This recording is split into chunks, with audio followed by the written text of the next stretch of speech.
If the current app keeps asking you to switch banks or your bank switch isn't completing, the problem is usually caused by an incomplete verification, an interrupted account transfer, or a temporary connection issue rather than a problem with your money.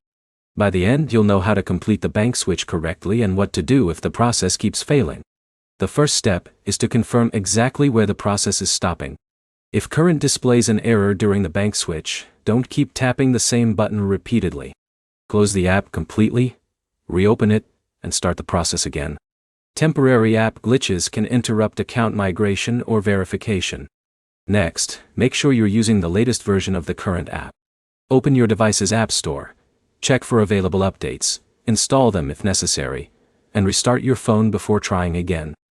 App updates often fix bugs that affect account management and bank-related features. Now verify your identity information. Check that your legal name, date of birth, phone number, and email address match the information already on your current account. If any of these details have changed recently, complete any required verification before attempting another bank switch. If you're linking an external bank account, log in using the correct online banking credentials. If you recently changed your banking password, reconnect the account with the updated login information. Also complete any security prompts or two-factor authentication requests from your bank, since those approvals are often required before the connection can finish. A stable internet connection also matters. Switch between Wi-Fi and mobile data and retree the process.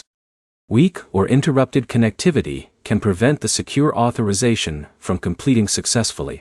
If the app allows you to cancel the pending bank connection, remove it and begin the linking process from scratch. Starting with a fresh authorization can resolve expired connection tokens or incomplete account permissions. Also check your email and in-app notifications. Current may request additional verification documents or ask you to confirm account information before completing the switch. Until those requests are completed, the process may remain pending or fail. If you've tried every step and the bank switch still won't complete, contact current support through the app. Provide the exact error message, explain where the process stops, and mention whether you're switching to a new bank or reconnecting an existing one. That information helps support identify the issue more quickly. To summarize, update the current app, verify your account information, reconnect your bank using the correct credentials, complete any security verification, and restart the bank switch from the beginning if necessary. Those steps resolve most current bank switch problems. If this guide helped you fix the issue, like the video and subscribe for more current app troubleshooting guides and financial app tips.